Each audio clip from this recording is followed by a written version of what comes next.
Hi అండి, నమస్తే అండి. బాగున్నారా? మీరందరూ బాగుండాలి, అందులో నేను ఉండాలి. ఈరోజు చేస్తున్నాము గార్లిక్ పెప్పర్ చికెన్ రెసిపీ అండి. చాలా బాగుంటుంది, చాలా టేస్టీగా ఉంది. మీరు కూడా ఇలా ట్రై చేయండి, చూసియండి. నేను చేసే విధానం ఫిలిపిన్ అమ్మాయి చేసిందనమాట, అది నేను పెడుతున్నాను మీకు చూడండి. గార్లిక్ చిన్న చిన్న ముక్కలు రౌండ్ రౌండ్ చిన్న చిన్న తరగాలన్నమాట. అవి కొంచెం వేపేసి పక్కకు తీసేయాలన్నమాట పక్కకి. ఎందుకంటే అది మనం చికెన్ రెడీ అయిపోయాక దాన్ని పైన వేస్తారనమాట. దాని స్మెల్ బాగుంటుంది, చాలా బాగుంటుంది అన్నమాట. ఈ చికెను చిన్న చిన్న ముక్కలు కోసుకోవాలి. చికెను కోసి దాన్ని ఏమో మామూలుగా ఉప్పు నిమ్మకాయ నీళ్ళు వేసి బాగా కడగాలి. ఒక 5-6 సార్లు కడిగాక అప్పుడు దాన్ని మళ్ళీ చికెన్ మళ్ళీ మనం కడిగేసి ఉంచాలి ఒక అరగంట సేపు. అందులో బ్లాక్ పెప్పరు, రెడ్ చిల్లీ అదే పాప్రికా వేసుకోవాలి. వేసుకొని ఆ చికెన్ ఒక అరగంట సేపు ఉంచాక దాన్ని వేపేసి మళ్ళీ పక్కకు బయటకు తీయాలన్నమాట.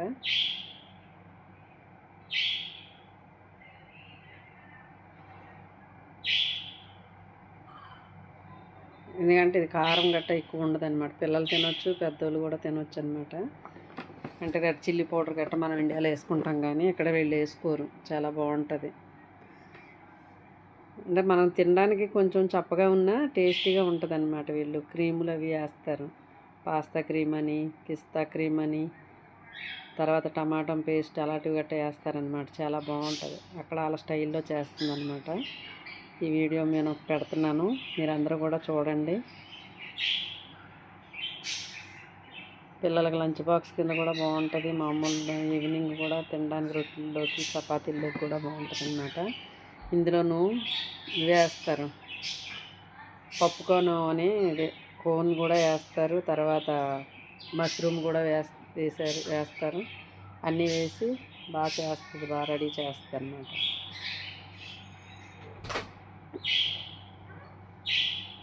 మీరు కూడా ఇలాగా చేయడానికి దాని రెసిపీ నేను పెడుతున్నాను. ఆవిడ ఎలా చేసిందో అలా మీరు కూడా చేయండి, చాలా బాగుంటుంది. ఎందుకంటే అన్నీ మన ఇండియా స్టైల్ కాకుండా ఫిలిపిన్ వాళ్ళ స్టైలు మన ఖత్తర్లో చేస్తున్నారు కదా, అది కూడా చూడండి. అంటే కొంచెం దాని నీరు అది ఇంకిపోయే వరకు బాగా చికెన్ నీరు వస్తుంది కదా, దానిదంతా పోవాలి. పోయాక దాని స్మెల్ పోయి వేగాలి. బ్రౌన్ కలర్లో వచ్చే వరకు వేగాక దాన్ని పక్కకు తీసేయాలన్నమాట. పక్కన దాంట్లో తీసుకుంటే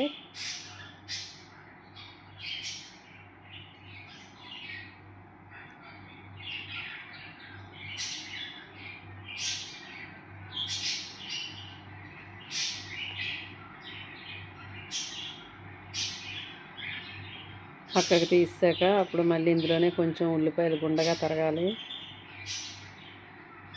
తరిగి దాన్ని కూడా వేపాలన్నమాట బ్రౌన్ కలర్లో. మళ్ళీ గార్లిక్ కూడా కొంచెం వేపాలి, అంటే గార్లిక్ చికెన్ కదా. దీన్ని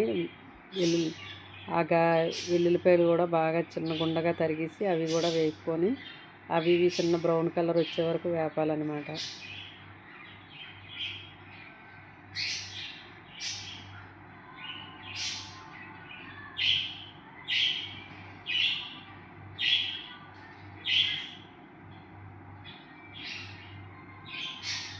చికెన్ కూడా వేసేయాలి, కొంచెం బ్రౌన్ కలర్లో వచ్చేటప్పుడు వేసేసాక కొంచెం ఇదే వేస్తారనమాట. మనం ముందే కలిపిస్తాం అనమాట, బ్లాక్ పెప్పరు అవన్నీ వేస్తాం అనుకోండి. మష్రూమ్ కూడా వేసేయాలి.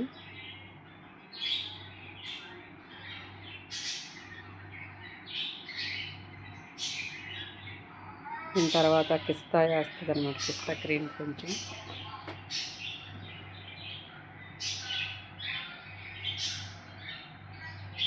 అదండి పిస్తా క్రీమ్. అదండి మళ్ళీ మీకు చూపించలేదేమో అని చూపించుతున్నాం. కొంచెం హాట్ వాటర్ కూడా వేసుకోవాలన్నమాట, అంటే ఇది థిక్గా ఉంటుంది అనమాట ఈ క్రీము. అందులోనే కొంచెం హాట్ వాటర్ కూడా వేసుకొని కొంచెం అది ముక్కల ముందు మనం వేపిస్తాం కదా చికెను, మష్రూము, కోన్ అనమాట. అదే మనం మొక్కజొన్న గింజలు స్వీట్ కార్న్ గింజలు అనమాట, దాన్ని వేస్తారనమాట. అవి ఇవి వేసి బాగా వేగాలి. ఇంకా కొంచెం క్రీమ్లోని కూడా కొద్దిగా ఉడకాలన్నమాట. అందులోని సోయా సాస్ కొంచెం 1 స్పూన్, హాఫ్ స్పూన్ అనమాట, చిన్న స్పూన్తో వేసుకోవాలి.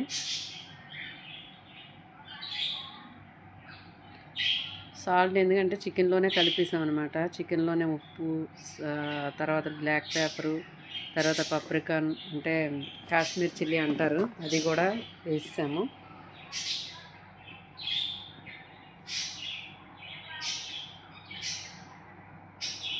కలిపేసి ఉంచాక ఇప్పుడు దాంట్లోనే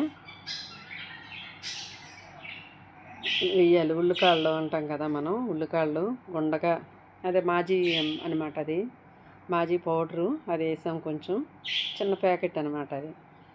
వాళ్ళ టేస్ట్లోనూ వాళ్ళ స్టైల్లోను కదా, అది కూడా వేసారు.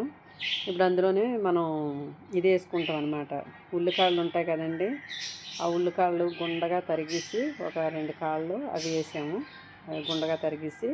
ఇప్పుడు రెడ్ చిల్లీ ఉందన్నమాట, పచ్చిమిరపకాయకి కొద్దిగా పండు మిరపకాయ అంటాం అనమాట దాన్ని, అందులోనే కొద్దిగా గుండగా కట్ చేసి వేసాం. స్పైసీ, అదే ఎక్కువ స్పైసీ ఉండదు కదా, ఆ స్పైసీకి అలాగా వాళ్ళకి ఆ కారంకి సరిపడగా వేసుకున్నారు. గార్లిక్ ముందు మనం వేపేసి తీసి ఉంచాం కదా పక్కకి, అది కూడా మనం అది అయిపోయేటప్పుడు కర్రీ అయిపోయాక మనం దానిపైన వేసుకోవడానికి అనమాట.